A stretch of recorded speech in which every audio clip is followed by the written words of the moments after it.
con la clase. Ustedes ya han visto todo esto.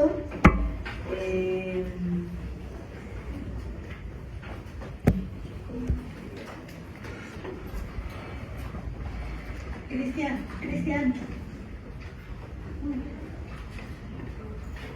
Entonces hoy día hemos hablado del diagnóstico directo, de meses, creo que nos falta hablar de sangre y nos falta hablar del diagnóstico indirecto. ¿Sí? Entonces, hemos hablado de la sensibilidad, de la especificidad y hemos hablado de que, bueno, nosotros buscamos pruebas altamente sensibles, justamente porque queremos detectar a los verdaderos enfermos, ¿no? Con nuestras pruebas. Y altamente específicas porque queremos clasificar bien a los verdaderos sanos. Eso tiene que acordarse siempre. La sensibilidad no debe clasificar algo. Ya de hecho que no pueden grabar. Pueden grabar el audio, pero no filmar la clase. ¿Sí? ¿Sí? Entonces, la sensibilidad lo que nos permite es clasificar correctamente a los enfermos, ¿no? Si alguien tiene una yardeosis, yo creo que mi prueba me salga positiva. Y al que no tiene yardeosis, quiero que me salga negativo, eso me da la especificidad. Y cuando esto ocurre, que siempre ocurre para los positivos y falsos negativos, y cuando hay muchos falsos negativos, es un problema de sensibilidad, y cuando hay muchos falsos positivos, es un problema de especificidad. ¿Sí? Y vamos a hablar mucho de eso ahora porque vamos a ver las pruebas indirectas. Hemos hablado de las muestras, hemos hablado de cómo se recoge una muestra, de que hay condiciones que cumplir para una muestra de heces. Hemos hablado del examen más simple que hay para heces, que es el examen cromatológico simple, que nos permite ver los parámetros con solución fisiológica y es el examen directo en fresco. Esta la mayor cualidad de este examen, ¿cuál era? El examen directo en fresco. Observar de alguna forma. En todos los cromatológicos observo parásitos. Todos los directos. ¿Cuál es la cualidad del examen? Siempre pregúntense eso, cuando hay una técnica, ¿cuál es su cualidad? ¿Cuál es su ventaja? ¿Por qué utilizo esto? ¿Para qué tipo de parámetros utilizo? Pregúntense eso, porque eso es lo que ustedes tienen que aprender más que cuánto de ese es, cuánto de no. ¿Cuál es la principal ventaja del examen directo en fresco? ¿Se hace con qué? ¿A qué viene si no aprenden? ¿Con qué se hace el examen directo en fresco? ¿Qué utiliza? El cómputo parasitológico simple, ¿qué utiliza? Ese sí, Lugol.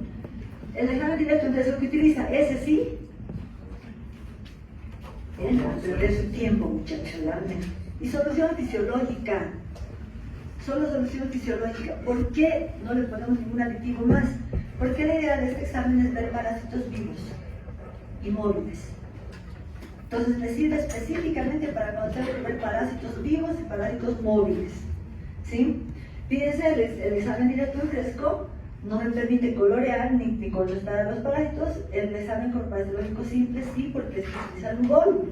El Lugol no solo fija la estructura, principalmente contrasta las estructuras con su coloración que está dada por el yodo. El Lugol tiene principalmente yoduro de potasio y yodo yodurado. ¿Sí? Y tiene alcohol. La preparación del Lugol en parasitología utiliza alcohol, por eso es un fijador. No muy bueno, pero es un fijador. Por eso no le pongo el Lugol cuando quiero ver parásitos vivos, porque los va a fijar. ¿Sí? Bien, no es lo mismo que el formol. ¿Cuál es la utilidad del formol? Conservar tanto la muestra como las estructuras. No me colorea el formol.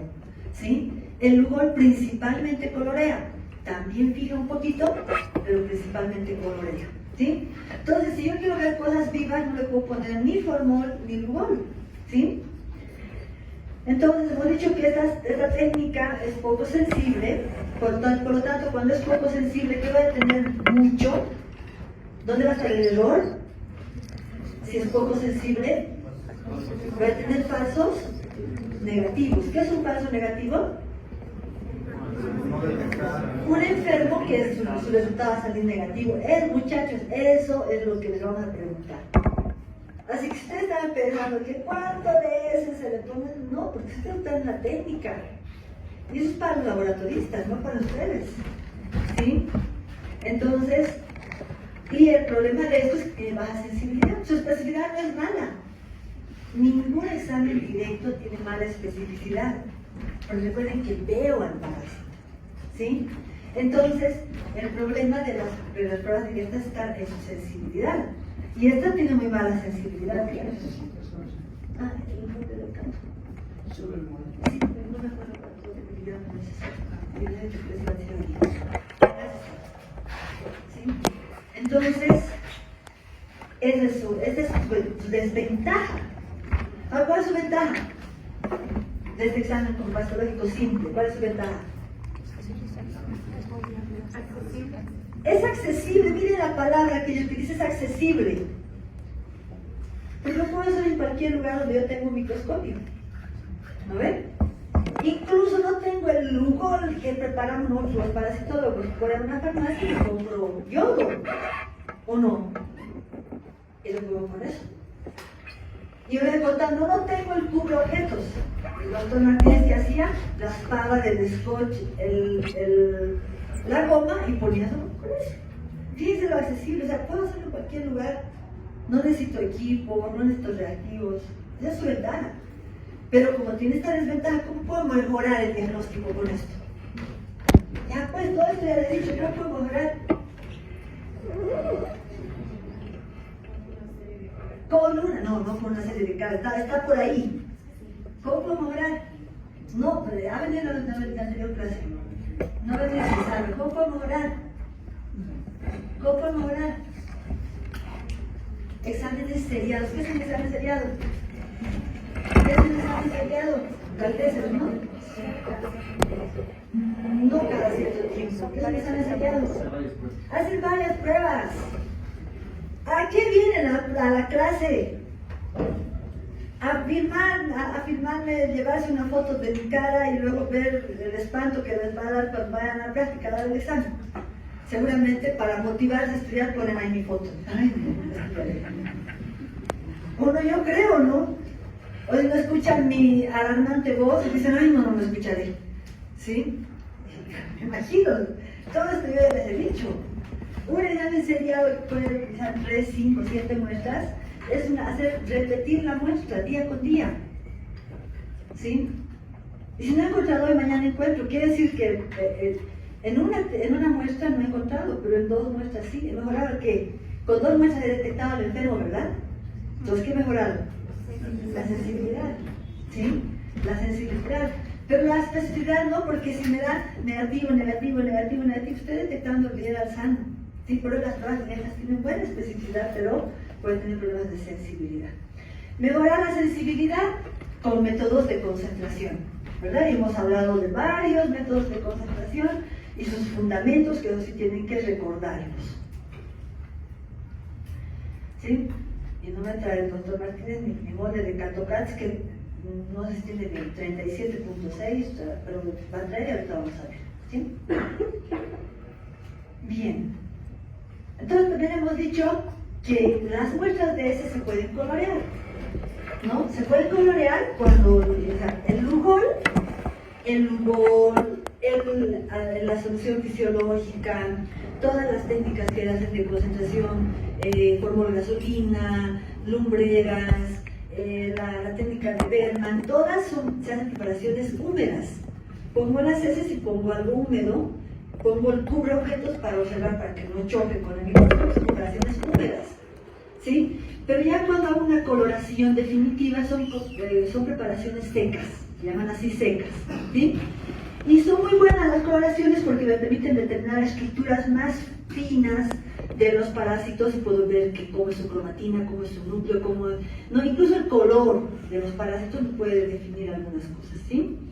Entonces, una de las coloraciones más frecuentes utilizadas en heces, es la coloración tricrómica. ¿Sí? Utiliza 3 tipos de colorantes, la tricrómica. Entonces, me da muchos contrastes entre el citoplasma, los núcleos, los organelos, todo esto. ¿Sí? Luego, la hematoxina férrica, que también utiliza 2 colorantes y nos permite también distinguir núcleos y citoplasmas. ¿Sí? Entonces ya les digo, ahí puedo ver cromatinas, puedo ver núcleos, puedo ver la clase. Van a ver que en el transcurso del año la cromatina es así, ¿sí? Entonces esa es la utilidad del colorante, ¿sí? Aquí nos va a traer el doctor que no.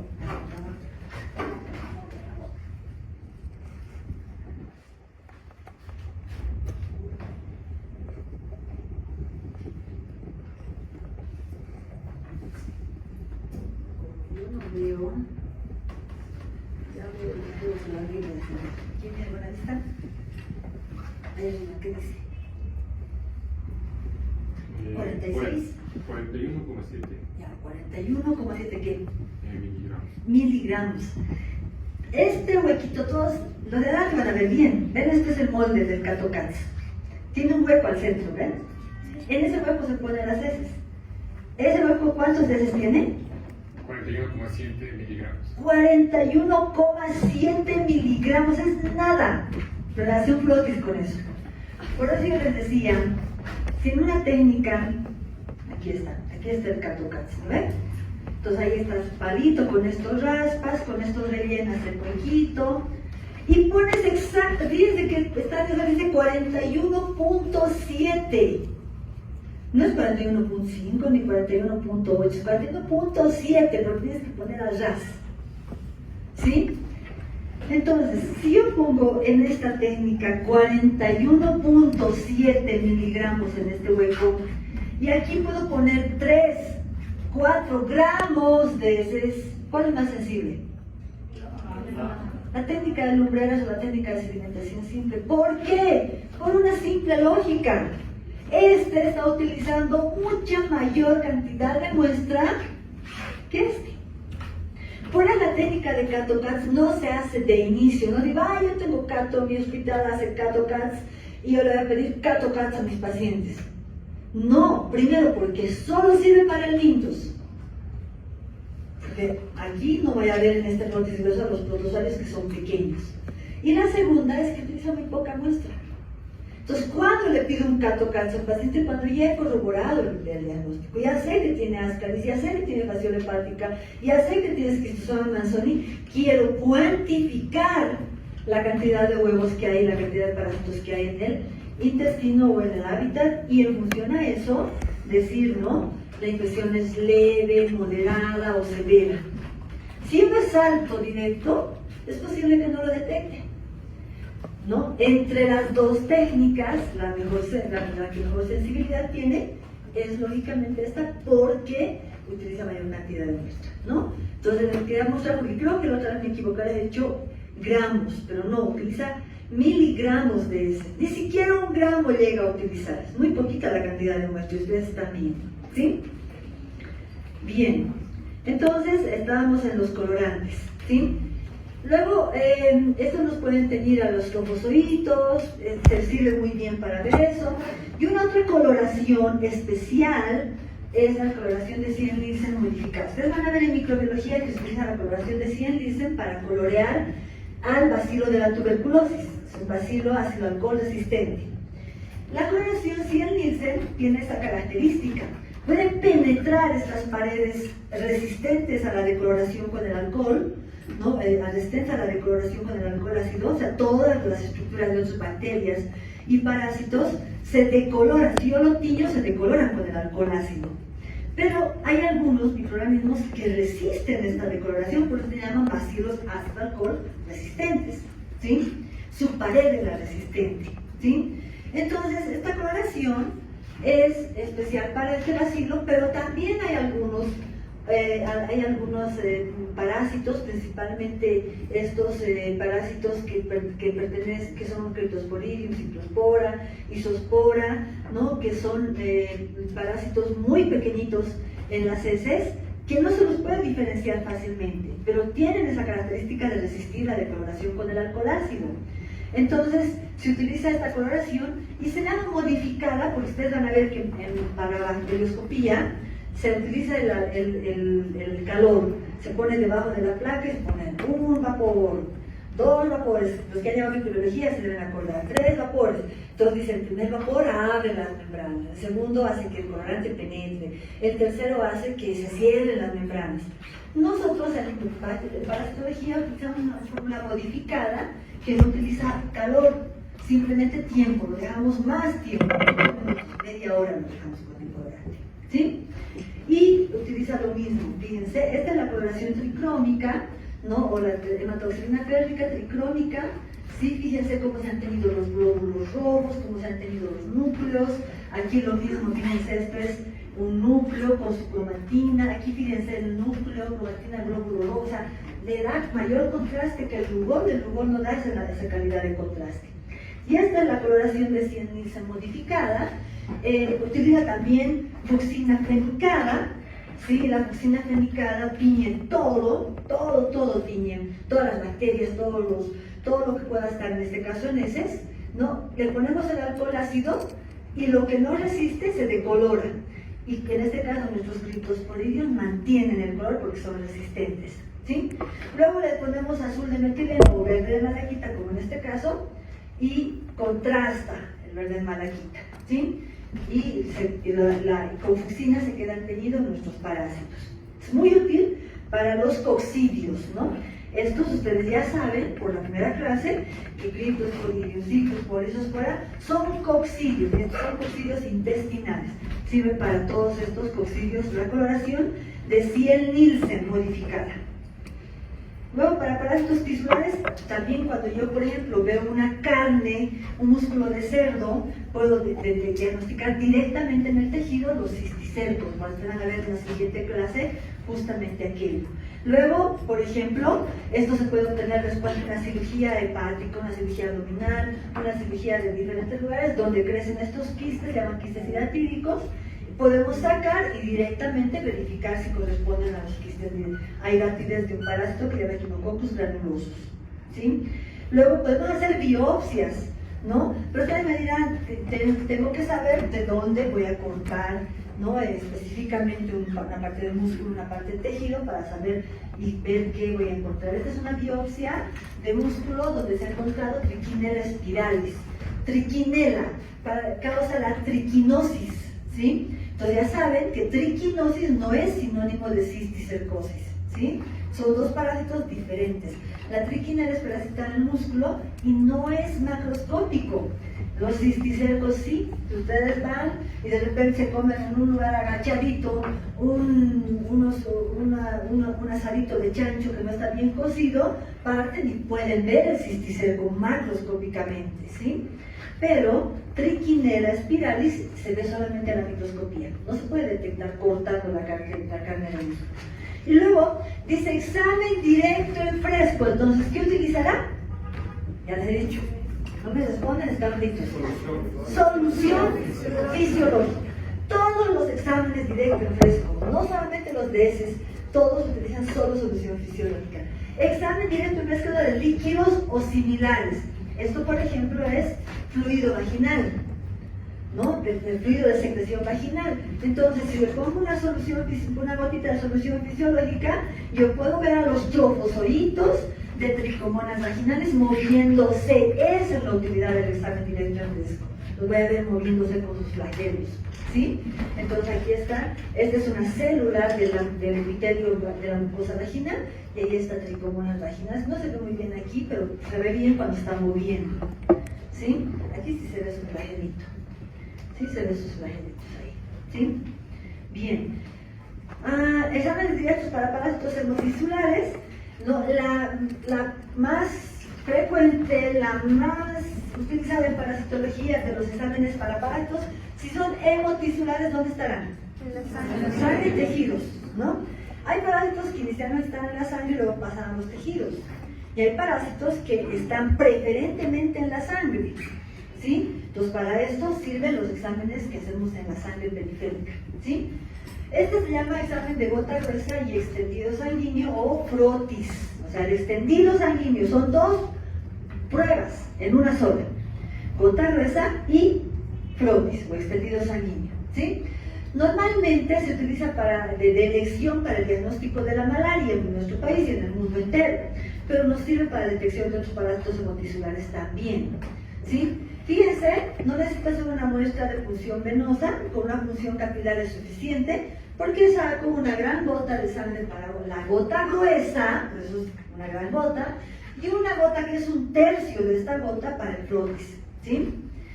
El procedimiento es sencillo, ojalá lo hagamos cuando veamos malaria, o también en la práctica de diagnóstico. Ahí está la muestra tomada, y el frotis parece bien fácil, dices, tú pones el extensor, extiendes y ya tienes esto, ¿no? Parece fácil, pero en la práctica no es tan fácil, ¿sí? Luego la gota gruesa se le da unas vueltas y vueltas y vueltas y vueltas, ¿sí? ¿Con qué propósito? La gota gruesa es una gran gota de sangre. Si yo dejo que se seque ahí, ¿qué va a pasar con esa gran gota de sangre? Se va a coagular, muy bien. Y si se coagula, se va a hacer... ¿Qué pasa cuando ustedes tienen una herida, se pinchan, se hace un coágulo, se forma una cicatriz y luego se desprende, ¿verdad? Exactamente eso pasaría si nosotros dejáramos esa gota allí sobre el portogeos.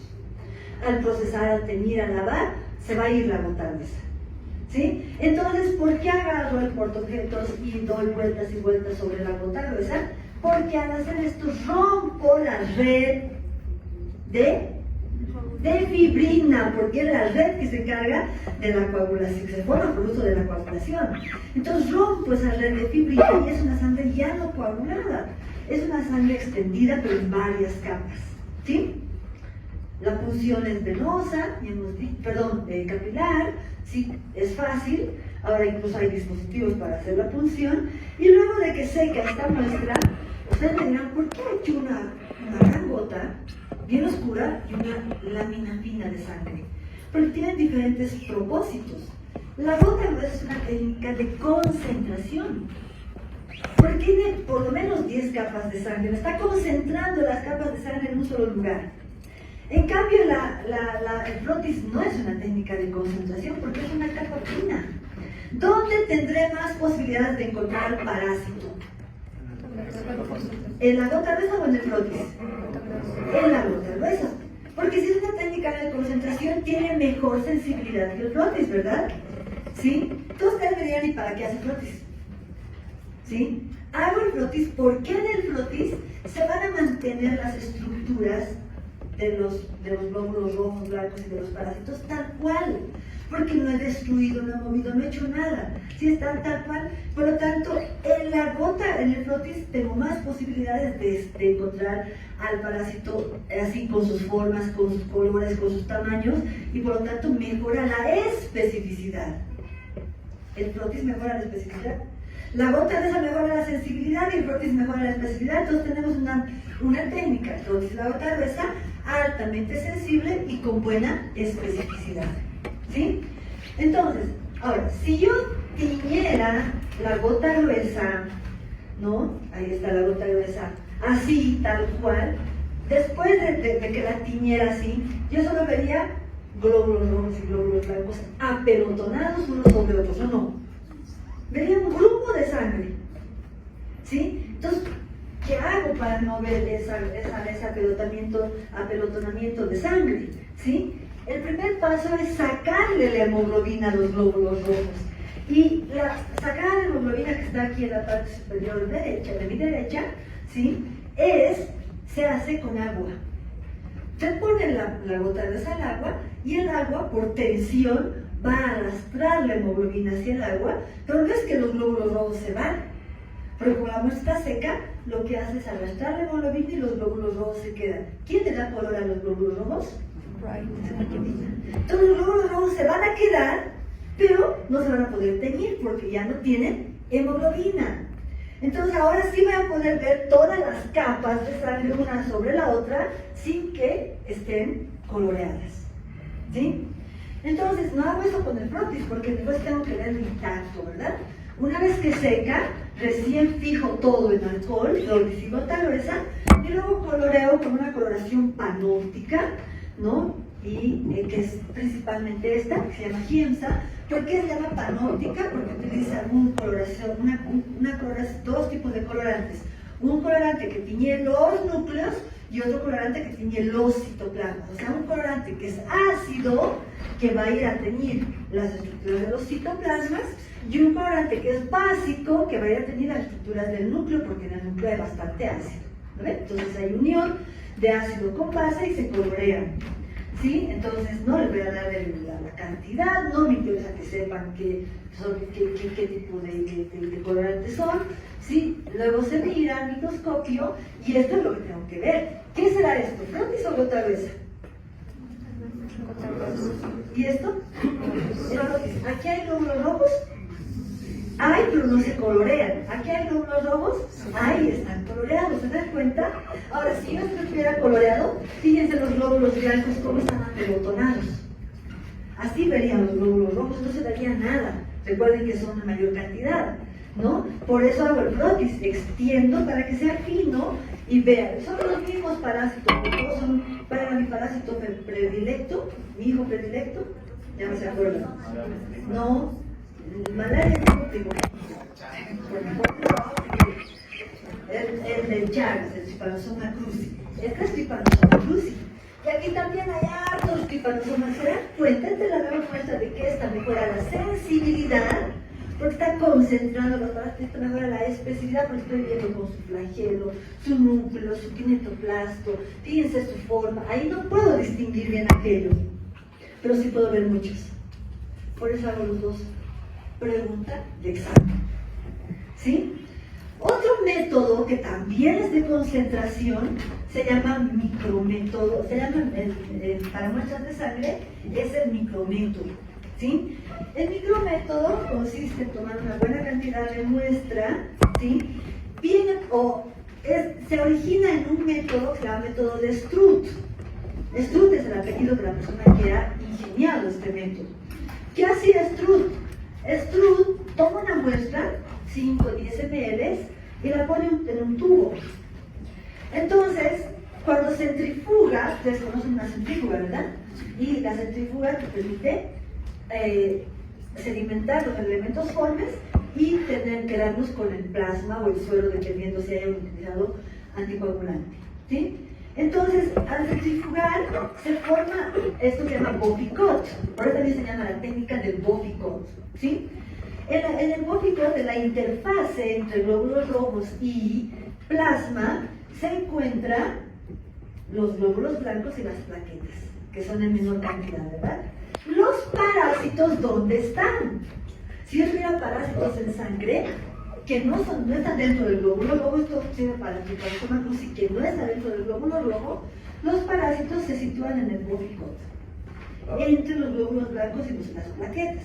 Entonces, ¿qué hacía Struth? Centrifugaba, sacaba con una pipetita, sacaba el Bofficott y ponía en plaquitas.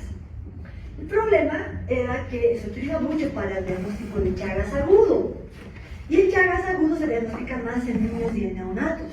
Entonces resultaba muy difícil tomarle 10 ml de muestra a un neonato, ¿sí? Entonces ahí viene otro ingenioso y dice, ¿y si hacemos esto mismo en tubos capilares? ¿Conocen todos los tubos capilares? ¿No? Todavía no han visto fisiología, van a ver hematocrito. ¿Han hecho hematocrito? En primer año en histología, ¿no han hecho?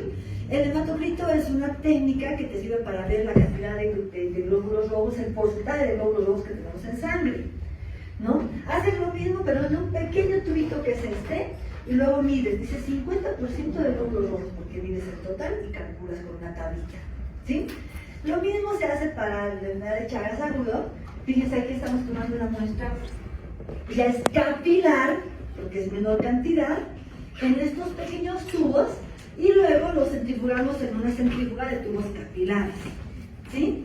O sea, lo mismo, pero como es en tubos de microhematocrito, se llama micrométodo, ¿sí? Entonces, esto se hace, este es el Struth y este es el micrométodo. ¿Dónde están los parásitos? En el Bofficott, ¿sí? En el Bofficott, pero ya no tengo la necesidad de sacar de nada, puedo ver directamente en el tubo. Entonces, en el tubo voy al microscopio, enfoco esta parte y aquí en el Bofficott van a estar los parásitos vivos, moviéndose. Y entonces esa técnica sirve para parásitos, pero que no me saquen fotos, qué barbaridad. Luego mis diapositivas, ¿saben dónde están? En la OPEA, en la San Simón, en la San Francisco. Y es para ustedes, no para todo. Pero no me paga la OPEA. ¿Lo ven? Entonces, pero de verdad, yo una vez fui a la San Simón a dar una charla y me decía, ¿por qué no nos pagan demás? Entonces, cuando viene y me dice, mire doctora, este día nuestro docente nos da las mismas diapositivas de su docente, las mías en la clase de su docente. Por eso no quiero que saquen fotos que firmen esto, ¿sí? Para ustedes, para el que viene a la clase, ¿sí? Bien, entonces esto sirve para parásitos hematocelulares que son extracelulares, nos sirve como una técnica de concentración y nos sirve para ver parásitos vivos, ¿sí? Ahora, ¿Yo puedo hacer un examen directo de sangre en fresco? ¿Se podrá o no se podrá? Claro, pongo una gota de sangre, pongo una gota de solución fisiológica. Examen directo en fresco. Todo lo que sea muestra la solución fisiológica, examen directo en fresco. Y ahí puedo ver a los parásitos moviéndose, claro que sí. ¿Cuál es su desventaja? De esa muestra, examen directo en fresco. Desatento. ¿Cuál es la ventaja de esta versus el examen directo en fresco? ¿Cuál utilizará más muestra? Esta, pues, muchachos, utiliza un tubo de sangre. Y se hacen 4 tubos para esto. En cambio, no es una gota de sangre. ¿Cuál será la desventaja del examen directo en fresco de sangre? Tiene baja sensibilidad. Esta mejora considerablemente su sensibilidad. Con un examen directo en fresco yo puedo detectar entre el 10 a 20% de Parasoma cruzi en Chagas agudo. Con esto detecto más del 90% de casos. ¿Se dan cuenta cómo mejora la sensibilidad? Porque es una técnica que utiliza más sangre y es de concentración. Otros exámenes que pueden hacer, pueden aspirar de las lesiones, los pueden cultivar. Para parásitos hemotisulares utilizamos bastante el método triple N, del cultivo NNN, Novimac-Nicol. Lo pueden buscar bien para cómo se escribe, Novimac-Nicol. El medio de cultivo que utiliza sangre y una fase líquida donde el parásito se va a seguir moviendo y se va a estar reproduciendo porque obtiene nutrientes del agar sangre y se reproduce. Excelente método con alta sensibilidad. No es de concentración como tal, porque en realidad no concentra, sino aumenta la producción de parásitos. ¿Sí? Luego podemos hacer, podemos inocular en animales para ver cómo responden, obtener la muestra de acá. Podemos hacer biología molecular, que lo vamos a explicar ahora. Y algo que no está aquí, que lo tienen en su texto, pero lo voy a explicar, es el xenodiagnóstico. Xenodiagnóstico se escribe con X al principio, xenodiagnóstico. Xenodiagnóstico también se utiliza para parásitos hemotisulares, específicamente para Trypanosoma cruzi. ¿Qué utiliza? ¿Quién conoce la bichuca? Ya conocen los que han visto el año pasado, ¿sí? Utiliza bichuca, utiliza los bichos que transmiten la enfermedad de Chagas. Se crían en el laboratorio, están limpios, están vírgenes, y agarran 40 bichucas, imagínense. Cada uno mide como 0,5 centímetros. Y le ponen en 4 frascos al paciente. Entonces el paciente se tumba y le ponen las bichucas. ¿Para qué? Para que coman el paciente. Parece tétrico, ¿no? Todas las bichucas empiezan a engordar, así se hacen bolitas. Luego de un mes, las bichucas se enflaquecen y en el laboratorio analizamos su caquita. Porque el parásito es en el tubo digestivo. Entonces vamos analizando bichuca por bichuca si tiene parásitos. Es una excelente técnica de muy buena sensibilidad. ¿Por qué? Porque si hay un parásito en toda la sangre que ha succionado las bichucas, se van a multiplicar en el intestino de las bichucas. Entonces cuando yo veo su caquita, ya no veo uno, veo hartos. Y tengo más posibilidad de ver. Ahora, ¿es un examen directo? Sí, porque me permite ver al parásito. Es un examen directo que utiliza o que reproduce parte del ciclo biológico del parásito. Igual que los cultivos. Los cultivos reproducen parte del ciclo porque se multiplica el parásito en el cultivo. Los métodos indirectos. Los métodos indirectos, recuerden, no vamos a ver al parásito, vamos a ver la respuesta del organismo frente al parásito. Y dentro de los métodos directos hay esencialmente estos 3. La serología, la intradermoreacción y la inmunohistoquímica. ¿Cuál es la diferencia? No todos tienen el mismo fundamento. El fundamento de la serología es que detecta anticuerpos, ¿sí? O algunas veces antígenos. Ustedes ya saben que es un anticuerpo, ya saben que es un antígeno, ¿sí? Y explora si detecta anticuerpos, qué tipo de inmunidad genera nuestro organismo. Después de que la inmunidad innata, inespecífica, barreras, mucosas, macrófagos, complemento, que todo eso es inespecífico. ¿Qué quiere decir que es inespecífico? Que cuando ya, de hecho ustedes eso todavía no, Todos los días tenemos invasores en nuestro organismo. Todos los días. ¿No? Todos los días. Si usted tiene su enamorada y se da un beso con su enamorada, listo. Sus bacterias han pasado por usted. Sus virus han pasado por usted. ¿Sí? Si alguien te pita esta manzanita, ya vamos a salir una llave de ahí, listo. Todos los días tenemos invasores, pero no todos los días estamos enfermos, ¿verdad? Pero les digo, cuando ustedes se sientan tristes y abandonados de la vida y sientan que a nadie le importa, piensen que miles de macrófagos mueren todos los días por defender su organismo. Es el primer batallón de células que va en busca de los extraños. Y cuando un macrófago fagocita a un agente extraño, lo rodea con sus peroxisomas, genera hidróxidos,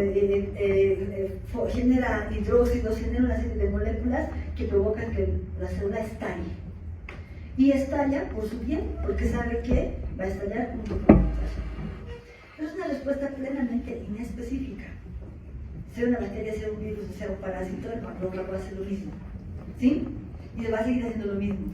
Pero además tiene una función el macrófago. El macrófago se destruye, pero en sus membranas, en sus restos de membrana, ¿no? Antes de destruirse, expone el antígeno. Y es un presentador de antígeno, junto con otro tipo de células. Y va y le dice a las células, le dice, oye, mira, esto nos está invadiendo.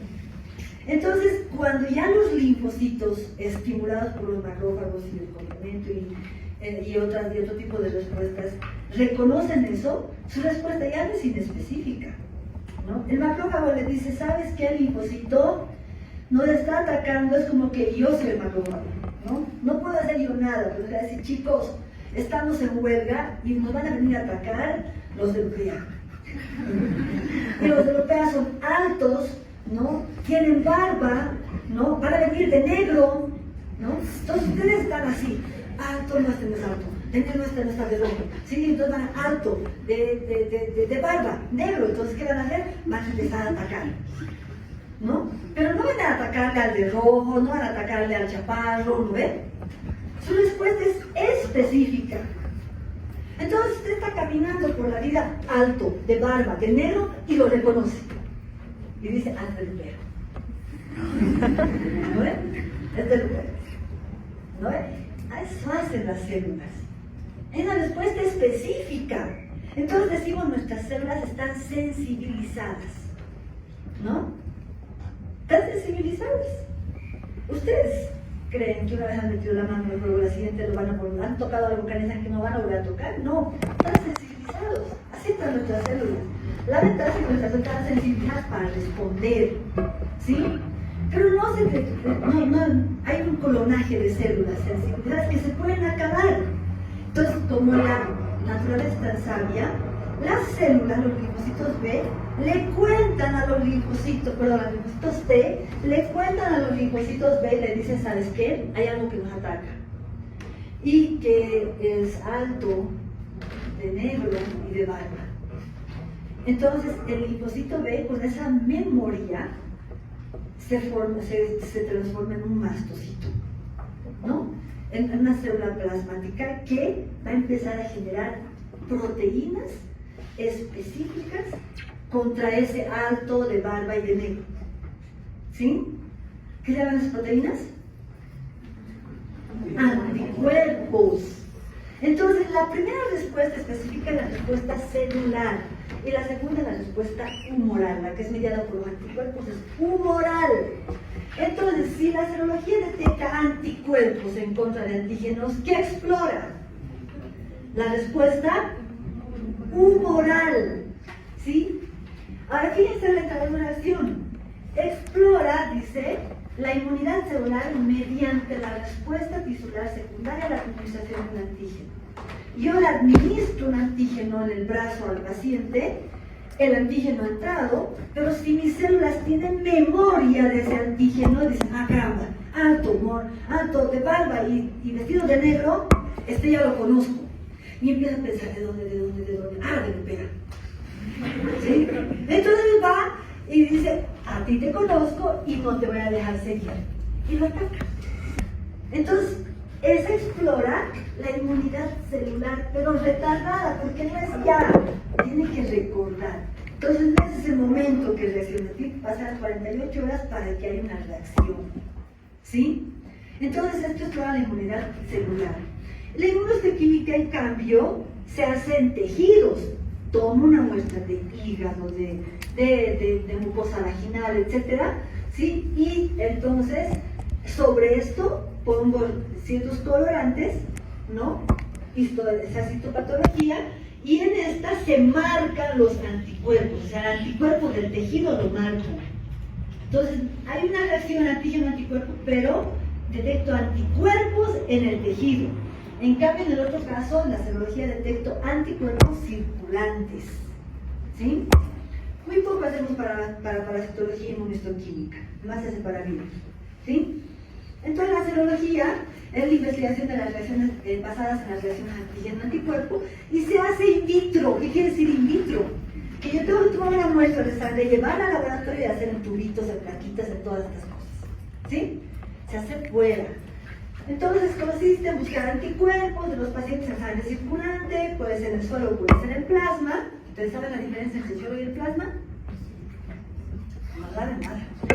Entonces, cuando yo tomo una muestra de sangre, si yo utilizo un anticoagulante, entonces se inhibe el proceso de coagulación de la sangre y por lo tanto hay varias proteínas en el líquido y se llama plasma. Si yo utilizo un anticoagulante, si no utilizo anticoagulante, se forma un coágulo y por lo tanto hay ciertas proteínas que no están en el líquido y se llama suero. Entonces es lo mismo, solamente que unos con sangre anticoagulada y otros con sangre no coagulada, ¿sí? Depende de la toma de muestra. En cualquiera de los dos puedo identificar los anticuerpos, ¿sí? La serología también en algunos casos permite detectar antígenos, o sea, al parásito, ¿sí? Las técnicas serológicas son varias, ahí están un listado que ustedes van a encontrar en el texto, sí, pero voy a explicar las más importantes. Esta es la inmunofluorescencia indirecta. Utiliza la fluorescencia para revelar la presencia de anticuerpos en el plasma, ¿sí? ¿En qué consiste? Tengo una placa, un portaobjetos. En el portaobjetos, la empresa, la industria, la que genera el kit, porque esto viene en kits, marca el antígeno. Por decir, hablamos de mi parásito favorito, el Trypanosoma cruzi. Entonces utiliza el antígeno de cultivos del Trypanosoma cruzi, lo tritura y dice este antígeno es el más conservado, el de su flagelo, o el de su núcleo, o el de su kinetoplasma, ¿sí? Lo tritura y en moléculas imperceptibles lo impregna en el portaobjetos. Entonces, cuando yo en el laboratorio tomo la muestra de mi paciente, pongo el plasma sobre estos portaobjetos. ¿Y qué va a haber? Una reacción, allá arriba está diciendo el antígeno conocido en una superficie, en una lámina. Pongo el plasma y si en el plasma hay anticuerpos, ¿qué va a haber? Una reacción, ¿qué se llama esa reacción? Antígeno-anticuerpo. Entonces, una reacción, si es una reacción antígeno-anticuerpo, una prueba serológica, ¿verdad? Toda una reacción antígeno-anticuerpo, ¿sí? Que se une. Y esta reacción antígeno-anticuerpo provoca una unión fuerte, porque es molecular. No es que ustedes mueven así la placa y se destruye esa reacción, ¿no? Una reacción fuerte, ¿sí? Pero como es molecular, como ni siquiera son microscópicos, micrométricos los anticuerpos y los antígenos, son pues, no se los puede ver ni con el microscopio de óptico, ¿sí? Tendríamos que ver ni con el microscopio electrónico, son pequeñas, son proteínas, ¿sí? Entonces, como no lo puedo ver, ¿cómo hago para revelar esa reacción antígeno-anticuerpo? Pongo una serie de reactivos, uno, el más importante, se llama el conjugado. ¿Qué es el conjugado? Es un anticuerpo, es otro anticuerpo. Es un anticuerpo contra nuestros anticuerpos, por eso se llama antigamma globulina humana, porque nuestros anticuerpos se llaman globulinas, y humana porque son de nosotros. Entonces este anticuerpo va a ir a unirse contra nuestros anticuerpos. Y esta antigamma globulina humana, que se llama conjugado, está marcada con un fluorocromo, con una sustancia fluorescente.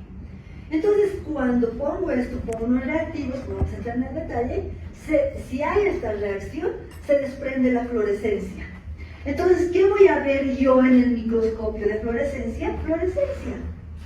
¿Sí? Entonces, cuando hay fluorescencia es positivo y cuando no hay fluorescencia es negativo. ¿Sí? No estoy viendo al anticuerpo ni el antígeno, estoy viendo la reacción que ha provocado nuestra antigama globulina humana con la reacción antígeno-anticuerpo. Esa es la inmunofluorescencia indirecta. Muy similar es el enzima inmunoanálisis que comúnmente se llama ELISA. También se utilizan antígenos ya conocidos, marcados o impregnados, pero no en láminas, sino en unos pocillos, así como ven aquí. ¿Sí?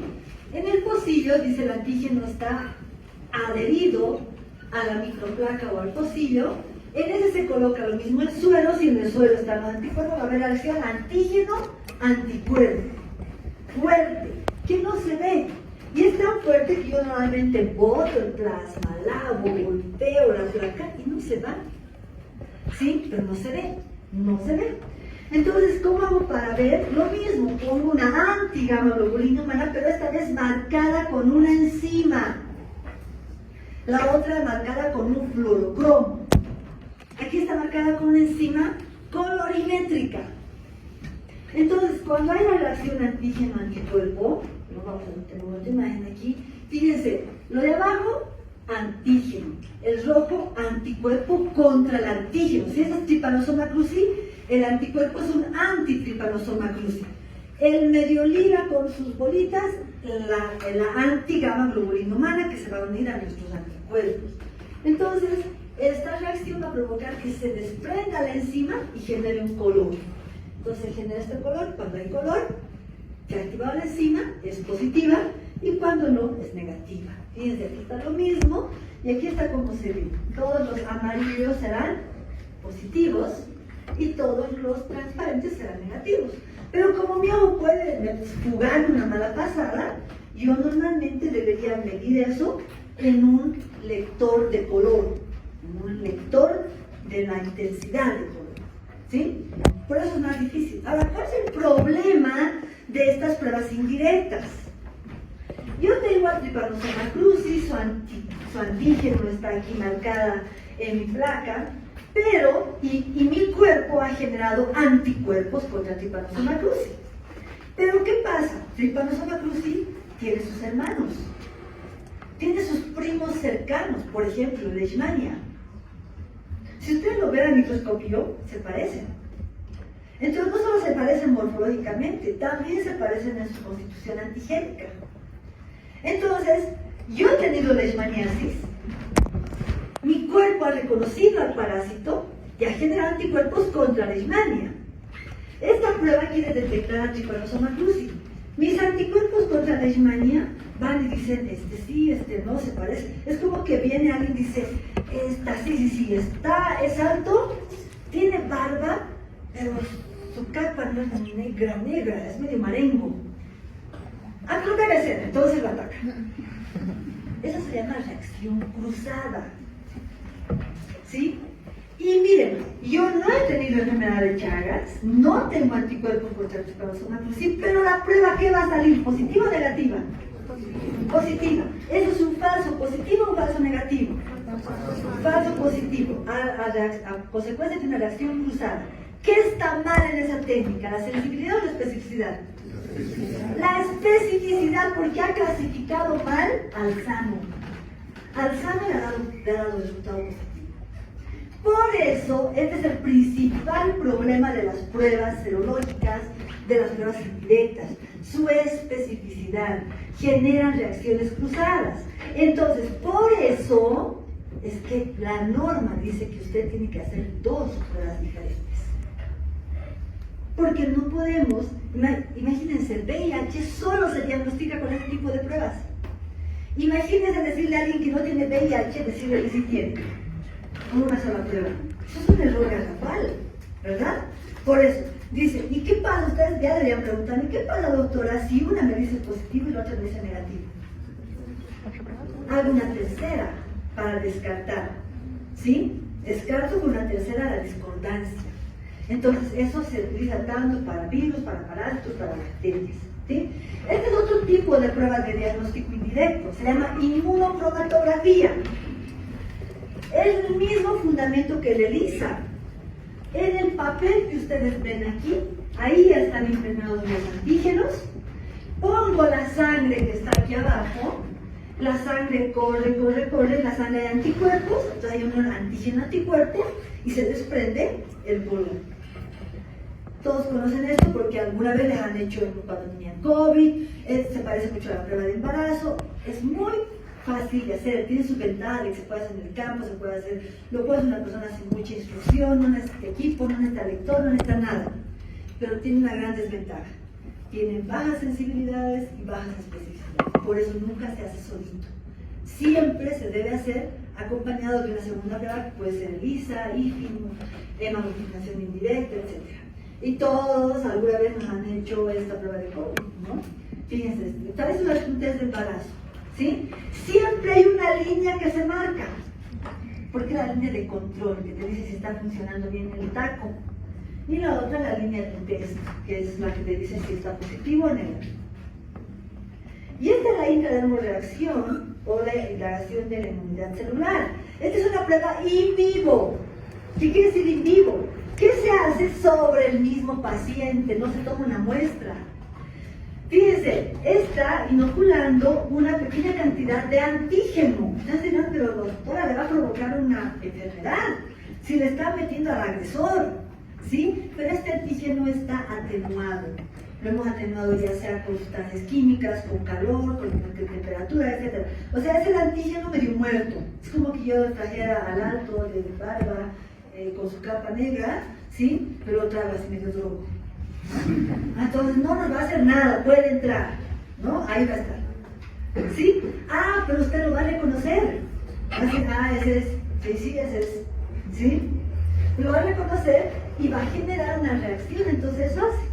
¿Por qué inmunidad retardada? Porque yo después de 2 días recién ido aquí de la intubación, la respuesta frente al antígeno, ¿no? Fíjense, así se forma un bon al inocular el antígeno, así se forma la vez, como esta persona desde color no se forma, no se muy bien, se vuelve rojo, pero lo que tengo que medir es lo que está duro, ¿sí? Se utiliza mucho para la leishmania, se utiliza para algunos hongos también. Entonces, ¿cuáles son las limitaciones de estos métodos? No establece una medida cuantitativa, no puedo yo estimar la carga parasitaria, recuerden que con el CATOCAT se puede, en la gota gruesa y en el brotis puedo cuantificar parásitos, puedo decir cuánto hay, estas no, por más que me salga un amarillo muy intenso, un amarillo bien clarito, yo no puedo decir muy positivo o poco positivo, es positivo nada más, ¿sí? La magnitud de la respuesta inmunitaria no siempre está relacionada con la carga. Tú puedes responder muy bien, tener muchos anticuerpos, pero no es necesariamente porque hay muchos parásitos, sino porque tu respuesta inmunitaria es muy buena. Tú no puedes decir que está altamente parasitado, ¿sí? Además, depende de la respuesta inmunitaria. Los componentes homólogos, que quiere decir, no les he dicho, el Trypanosoma cruzi con su hermano la leishmania, con su hermana la leishmania se parecen y por lo tanto tienen esos componentes homólogos y eso van a provocar reacciones cruzadas que van a dar problemas de especificidad en la técnica. La sensibilidad y especificidad de las pruebas es variable, no todas tienen la misma sensibilidad y especificidad y la confirmación requiere al menos 2 pruebas con resultados concordantes positivos. Las pruebas de diagnóstico molecular. Ojo con esto, las pruebas de diagnóstico molecular, digamos, vamos a hablar de ellas en 5 o 10 minutitos, no son ni pruebas directas ni indirectas. No veo al parásito específicamente, ni sus estructuras, ni tampoco veo la respuesta del organismo. ¿Qué evalúa una prueba de diagnóstico molecular? ¿Qué creen que evalúa? ¿Qué busca? ¿Qué identifica? El ADN, o en el caso de los virus, el RNA parasitario o el RNA de los virus. O sea, el material genético. Ahora, en esta lógica, si yo quiero, tengo mi paciente, Trypanosoma cruzi, ¿no? Aquí. Lo puedo buscar en sangre, lo veo majestuoso como es, con una prueba directa. No lo puedo ver porque ya está en el corazón, en la fase crónica, saco un poco de sangre y detecto los anticuerpos, ¿verdad? ¿Eso hace las pruebas moleculares? No. Ni me permiten ver al parásito ni sus estructuras, ni me permiten ver la respuesta inmunitaria. No es ni directo ni indirecto, es molecular. ¿Sí? Pero entonces, ¿qué busco? El ADN. Entonces, si yo estoy buscando el ADN de este Trypanosoma cruzi, la prueba la tendré que hacer en una muestra de sangre entera o en una muestra de suelo. ¿Dónde está el parásito? ¿Dónde está el ADN del parásito? Normalmente, ¿dónde está el ADN? En el núcleo, muchachos. En el núcleo. En algunas, también en las mitocondrias, ¿o no? ¿Quién tiene ADN en las células? El núcleo de mitocondrias. ¿Sí? Entonces, para yo obtener ADN, tengo que tener al parásito. O sea, yo tengo que pensar, voy a hacer una prueba molecular, por lo tanto, ¿qué muestra voy a utilizar? Tengo que pensar en la muestra donde puede estar el parásito. Ustedes me dirán, entonces hago un examen directo, ¿para qué va a ser una prueba molecular tan cara, tan costosa, tan engorrosa? Es que el diagnóstico molecular es muchísimo más sensible que el diagnóstico directo. ¿Por qué? Porque amplifica miles de veces el ADN parasitario. No veo al parásito, veo su ADN amplificado. Esa es su ventaja. ¿Sí?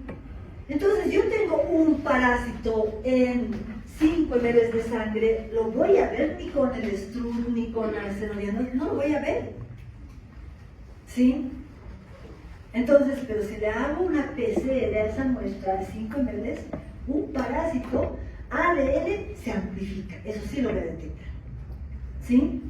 Entonces, por eso se utiliza para cuestiones excepcionales. Y esto es importante, que ustedes tienen que saber dónde está el parásito. Yo recuerdo, ustedes todavía no han visto, pero van a ver la siguiente semana, cisticercosis. La cisticercosis es provocada por un gusano, es raro, ¿no? Y ataca el cerebro, más raro todavía. ¿Sí? El gusano, en forma de gusano, está en el intestino. Pero su larva está en forma de larva, de un quistecito, en el cerebro. ¿Sí? ¿Cómo llega al cerebro? Van a estudiar bien ustedes en la siguiente clase. Pero el problema no es cuando, no hay mucho problema cuando el parásito está en el intestino, es muy benigno, a pesar de que mide 5 o 7 metros. Una persona puede nunca darse cuenta que tiene una tenia en el intestino. Puede vivir feliz con su tenia. ¿Sí? Pero puede tener un quiste de 1 centímetro en el cuarto ventrículo y se puede morir. ¿Sí? Entonces, resulta que un día una amiga me dice, mi hijo está con cisticercosis, o sea, con el problema en el cerebro. Y digo, qué pena, y le digo, a ver, pasaron sus exámenes y todo. Y me pasó un examen donde decía, ¿qué prueba han hecho? ¿Tomografía? No. Yo prueba en sangre, le digo, pero con sangre no se confirma. Pásame los resultados, y me pasan los resultados, decía, biología molecular. PCR positiva. ¿De dónde tendrían que haber tomado la muestra para que haber encontrado ADN del parásito? Del cerebro. ¿En la sangre puede estar el ADN del parásito? No, porque el parásito está en el cerebro. Entonces ese laboratorio se ha inventado, así de simple. Le digo, ¿qué muestra le han tomado? Una muestra de sangre, me dicen. Y le han dado el resultado de PCR positiva.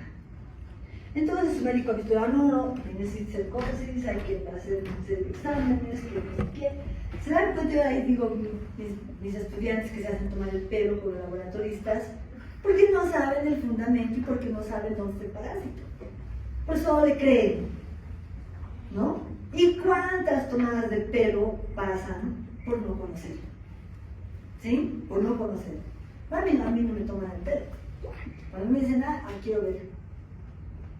Quiero ver, o sea, mándeme la muestra, quiero ver el microscopio, ¿no? ¿Por qué? Porque saben, esto es increíble, esto no es posible. ¿Sí? Entonces, la premisa para el diagnóstico molecular es que la muestra debe ser tomada o debe ser analizada. La muestra analizada debe ser la muestra que contiene al parásito. Entonces, no toda muestra de sangre, de suero, de plasma va a contener al parásito. Ojo con eso. ¿Sí? Entonces, no voy a entrar en esto porque van a ver en bioquímica. Recuerden que virus, este es el virus del dengue, bacterias, esta es la Escherichia coli, linda, ¿no? Y parásitos, todos tienen material genético. ¿Sí? ¿Nuestros glóbulos rojos tienen material genético? ¿Cómo que no? ¿Y cómo entonces se multiplican? ¿Cómo que no?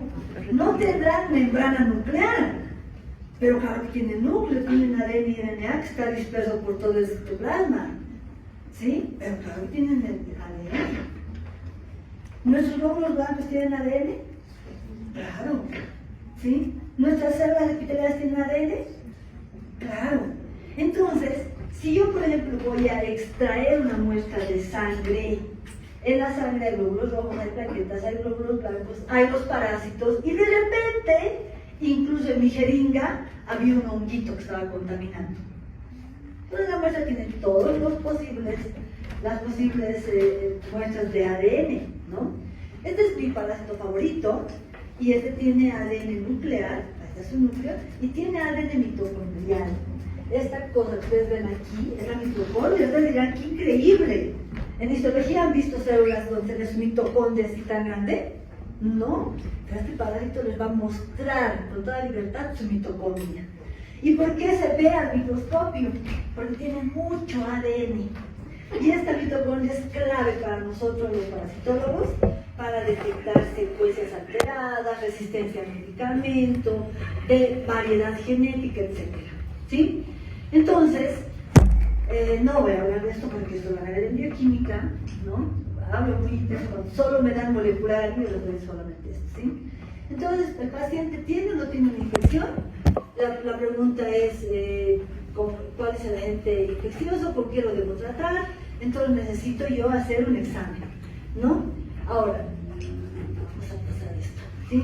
El diagnóstico molecular tiene esta ventaja, es bien sensible, es bien específico, y algo que antes no se quería, decía, no, pero hay que mandar una semana, 2 semanas de laboratorio. Mentira. Puedes hacer un diagnóstico molecular en 3 horas. Ahora puedes hacerlo en 40 minutos. ¿Sí? Una muestra y ya está. Es veloz. ¿No? ¿Cuál es una desventaja? Costo, porque necesitas un equipo muy especializado, reactivos que son caros y que son poco accesibles, y necesitas un perito molecular. No lo puede hacer cualquiera. No es que alguien vaya y diga, a ver, no están las pipetas, no es así, ¿sí? Alguien vaya a comprar, visto en la facultad, hace un poco, pero esto no, ¿sí? Entonces, vamos a ver por qué son tan sensibles y por qué son tan específicas. Y las técnicas pueden ser todas estas. Vamos a hablar principalmente de la PCR, porque todas se basan en la reacción en cadena de la polimerasa. ¿Sí? Tengo mi muestra, puede ser de orina, de heces, de esputo, puede ser de sangre, puede ser un hisopado de vagina, un hisopado de oral, puede ser lo que sea. Sea la muestra que sea, yo encuentro sangre. En la sangre tengo montones de células, puede estar el patógeno, puede estar un virus, puede estar todo, porque puede ser que mi paciente tenga Trypanosoma cruzi, pero también tenga un virus circulante, una mononucleosis infecciosa. ¿Y qué es un virus en la sangre? ¿Sí? Entonces, lo que yo tengo que hacer es extraer el ADN, pero a mí no me interesa el ADN del glóbulo blanco, ni de la plaqueta, me interesa el ADN del parásito. Entonces, primera cosa que tengo que hacer es extraer la muestra, que tengo una diapositiva más bonita para esto. Ahí está, ¿sí? Extraigo la muestra del parásito, tengo el ADN, extraigo el ADN y tengo el ADN de todos. No solo tengo el ADN, yo no puedo seleccionar el ADN del parásito. En esa muestra de ADN le tengo que agregar una serie de reactivos, ¿sí? Lo que yo quiero es cortar una parte de mi ADN, ¿sí? Ahí tengo mi ADN. Lo que yo quiero es de este gran ADN, cortar una parte de ADN. un pedacito. Pero quiero que corte el ADN del parásito, no de todo lo demás, ¿verdad? Entonces, ¿cómo corto ese ADN del parásito? ¿Cómo selecciono ese pequeñito ADN del parásito?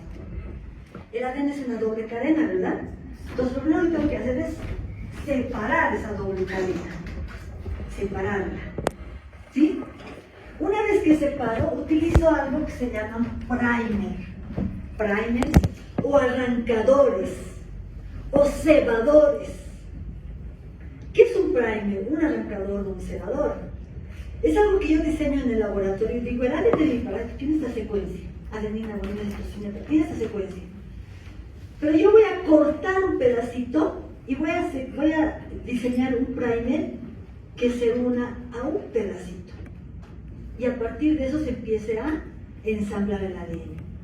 Entonces, cuando yo diseño un primer, eso lo diseña el laboratorista, el tecnólogo y demás, diseña una partecita del ADN bien específica. Por eso, la PCR tiene alta especificidad. Porque este primer no se va a unir al ADN del glóbulo blanco, no se va a unir al RNA, porque igual el RNA es una tira de secuencias, no se va a unir al RNA del virus que estaba ahí, no se va a unir al ADN del hongo que me ha contaminado mi muestra, no se va a adherir al ADN de otro parásito, se va a adherir al ADN del parásito para el cual yo he diseñado este primer. Entonces se une y se va a cortar una pequeña secuencia. Ya tengo mi pequeña secuencia. Eso es en un primer ciclo, ¿sí? Hago un segundo ciclo, nuevamente separo estas cadenitas, ya son cortas, separo, ¿no? Y luego viene el primer que todavía está presente y va uniéndose y se va secuenciando esa pequeña cadenita una y otra vez, ¿sí? Entonces, cuando yo hago una PCR, tengo el ADN. Y luego tengo los primers que se van a unir a la cadena de ADN, que son los primers, son los que dan especificidad a la PCR, pero para que se secuencie luego esa pequeña cadenita tengo que tener nucleótidos, ¿verdad? Que son como los ladrillos que van a ir a unirse a la cadena. Ustedes conocen ya el ADN, primera pregunta. Ya han estudiado el ADN en biología, ¿sí, verdad? Entonces, los nucleótidos del ADN son la adenina, la guanina, la timina. Entonces, recuerden que una adenina se van a ir formando, entonces se van a ir uniendo uno con el otro y se van a formar la doble cadena. ¿Sí? Entonces, los ladrillitos de esa secuencia son los nucleótidos. Entonces, yo a mi PCR le pongo el ADN, le pongo el primer y le pongo los ladrillitos que vienen también en un reactivo. ¿Sí?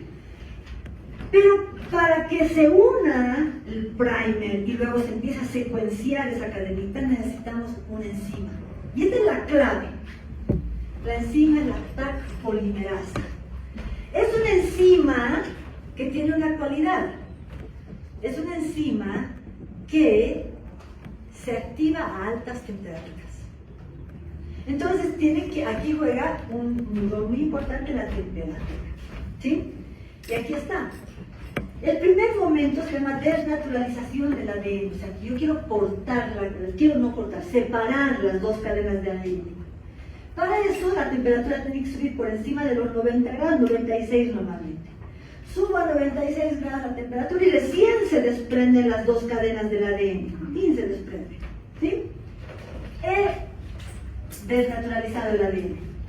Bajo la temperatura alrededor entre 45, 50, 52, 56 grados, porque es esa temperatura a la cual se activa la TAC polimerasa y favorece a que los primers se unan, a esa temperatura se unen los primers, se anidan los primers a la cadena, subo la temperatura a 70 grados, a 72, y empieza a extenderse gracias a la TAC polimerasa.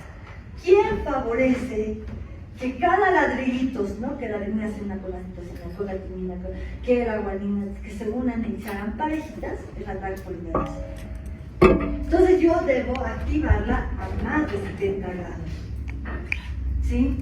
Ahora, ¿cuál es la ventaja de esto? Yo he tenido una cadena de ADN de un parásito, se ha desprendido, se ha desnaturalizado, se ha anidado el primer, se ha extendido y ahora ya no tengo una cadena de ADN. ¿Cuántas tengo? 2. Muy bien, ya hemos progresado. Hago un siguiente ciclo, miren, en el ciclo 1 tengo 2 cadenitas de ADN, ¿no? Hago un segundo ciclo y tengo 4 cadenitas. Hago un tercer ciclo, tengo de 8 cadenitas. Entonces, esto dice, por eso se llama la amplificación del ADN.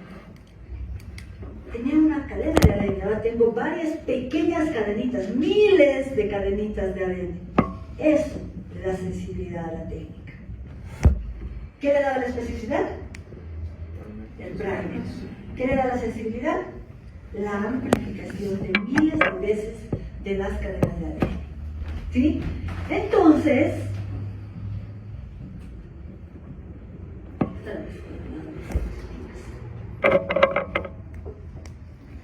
lo que yo voy a ver no es el ADN en vivo y en directo, porque eso es molécula. No es al parásito. Voy a ver, no, lo voy a revelar en una electroforesis que me va a permitir recuerden que todas las cadenitas pequeñas tienen el mismo peso molecular. Se van a juntar y en la electroforesis lo voy a ver en forma de banda, como ven arriba. Entonces, después de un procedimiento yo voy a ver, banda positiva, había ADN. ¿Sí? ¿Se dan cuenta? Hola, doctor. Doctor, ¿ya vas?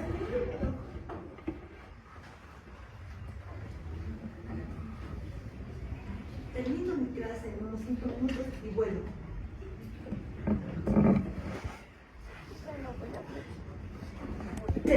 ¿No? Fíjense, dice, aquí ya tengo, al cuarto ciclo tengo 32 copias. ¿Saben cuántos ciclos se hacen? Por lo menos 30. Por eso tengo miles de copias al final. ¿Sí? Entonces, dicen, ¿no? Hay 35 ciclos, 68 billones de copias hacen. Entonces no lo puede creer, realmente es amplificación exponencial. ¿Sí? Entonces, cuando yo hago esto, saco el tubito que me tenía la TAC, que tenía el ADN y todo, y lo corro el contenido por un gel, ¿no? Entonces en el gel se forma una banda del ADN acumulado, de las copias de ADN. Pero hay una técnica mejor que la PCR en tiempo real, no necesito el gel. La computadora me dice, ¿no? Ciclo, ¡ting! Se detecta. Y la computadora te dice cuántas copias de ADN se han hecho a partir del ADN que lo puesto. Ya no necesito, por eso en tiempo real, porque tú vas a ir viendo ya 10 ciclos, 11, 15 ciclos, ti, empieza a detectar la cantidad de ADN. En tiempo real. Mucho más sensible, no tienes que estar viendo con tu ojo, sino la computadora lo detecta. Eso se utiliza para virus principalmente. ¿Sí? Vienen normalmente los kits así ya con su tal polimerasa, sus nucleótidos, sus reactivos, viene ya se ponen los primers, ¿no? Entonces tú haces por la ventaja, necesitas equipo, necesitas esto, no puedes estar trabajando libremente. ¿Por qué? Porque ojo, que puedes contaminar con tus células, con las células que están en tu superficie corporal. Pero es muy específica, el primer no lo va a aplicar, pero sí la contaminación puede inhibir la PCR. ¿Sí? Cuando hay mucho ADN puede inhibir la PCR. ¿Sí? Ahí está. Las fases son la desregularización, donde se separan las cadenas, la anidación del primer y la extensión del primer, donde actúa la TAC polimerasa. Fíjense, esta es una muestra mía. Negativo, positivo. Negativo. No hay banda, aquí nomás hay banda. Digo, no importa cuánto ADN había, digo, había ADN. ¿Sí? Y aquí está otro, ¿no? Positivo, negativo. ¿Se dan cuenta? Así se revela. Es una belleza. ¿Sí? Nosotros hemos hecho para diferentes estudios. ¿Sí?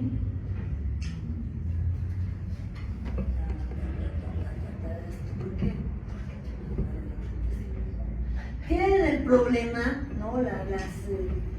Los desafíos están relacionados a los altos costos, la infraestructura, necesitamos herramientas bioinformáticas, una correcta interpretación de los resultados, implementamos equipos multidisciplinarios con biólogos, con moleculares, y esta es lo último, la secuenciación.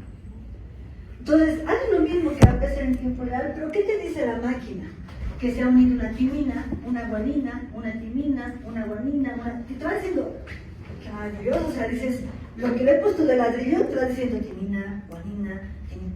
Entonces, esta secuencia, tú la puedes llevar a un banco de genes y dices, quiero comparar. Y te compara y te dice, no hay. Entonces, ¿usted qué ha hecho? Ha descubierto algo nuevo. Así se descubren las cosas nuevas. ¿Ustedes creen que la SARS-CoV-2 alguien dijo, parece nuevo? No. Lo han llevado a hacer una secuencia, esto no había, han dicho, esto es nuevo. ¿Sí? O bueno, había, pero estaba en los animales y ahora está apareciendo en el humano. ¿Sí? O puedes decir, un ratito, ¿sí? Tu secuencia se hace igual en una máquina, no necesitas revelar toda la computadora, ¿sí? Y tú puedes decir, no, por ejemplo, aquí se ha alterado, aquí debería ser adenina guanina, no, y se ha alterado, ¿no? Esto tendría que ser adenina guanina y se ha citado una guanina. Entonces puedes decir, esa alteración de ese nucleótido va a llevar a la alteración del codón. Y si se altera un codón, se altera el gen. Y puede ser que esa alteración te está provocando que no responda al tratamiento. Entonces, esto te permite evaluar genes de resistencia, genes nuevos. No, de hecho, nosotros hemos hecho un estudio, entre muestras de África, de Colombia, de Perú y hasta de Bolivia. Nosotros tenemos las muestras de África y hemos visto que había una alteración en un gen que nos permite identificar que las muestras de malaria de África eran resistentes a muchos antipalúdicos, en comparación con las de América. ¿Sí? Identificar poblaciones silvestres, poblaciones domésticas, ¿sí? Hacer árboles filogenéticos. ¿Por qué digo es su hermano? Es su hermano cercano, su hermano lejano, ¿sí? Porque filogenéticamente están cerca de un árbol, ¿sí? Podemos hacer eso. Y esto es lo último. Este cassette, se llama así, tiene todo. Tiene los nucleótidos, la TAC, tiene todo. Es más, no necesitas seleccionar el ADN a extraerlo, no necesitas nada. Le pones la muestra, clic, dice, ¿no? Para SARS-CoV-2 esto.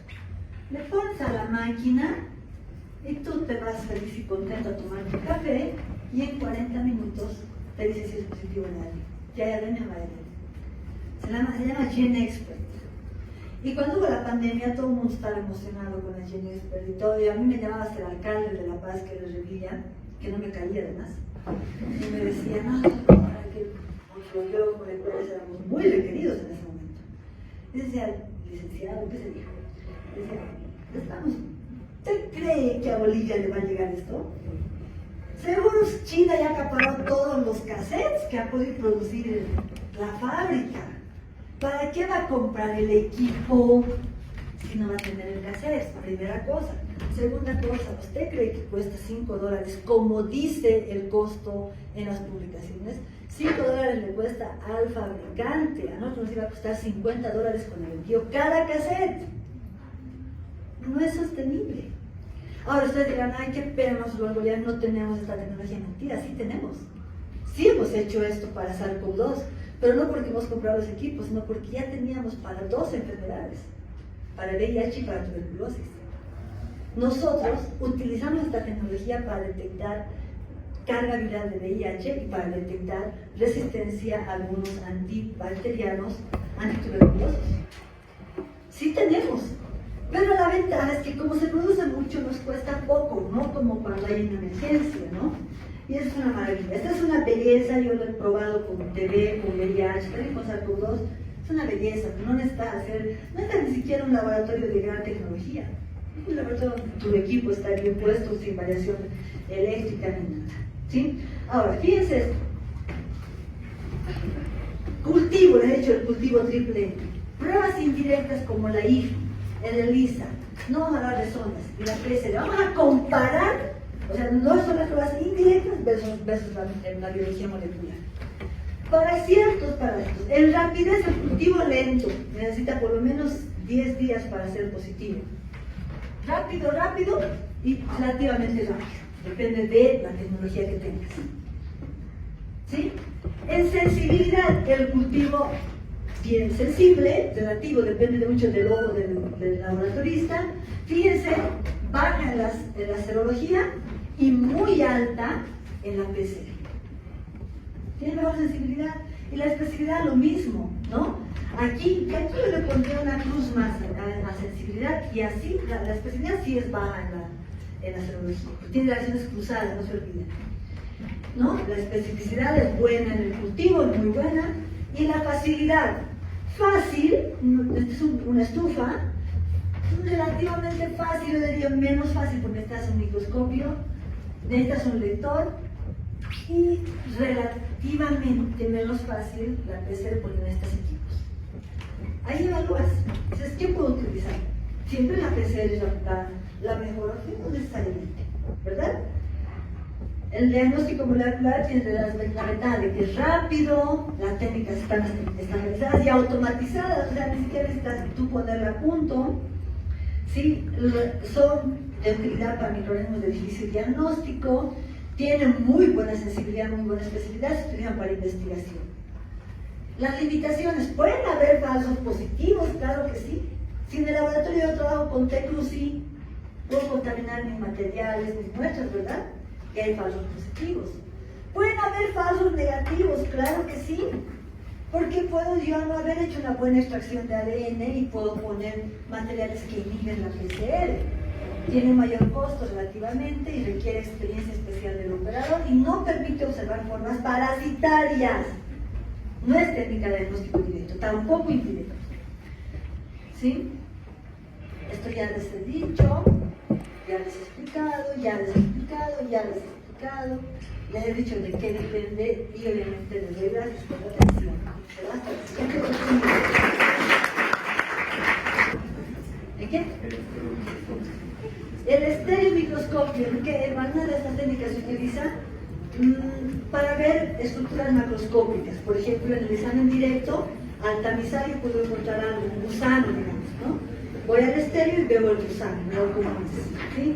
Para ver los cisticercos, para ver los directos. ¿Sí? ¿Algo más?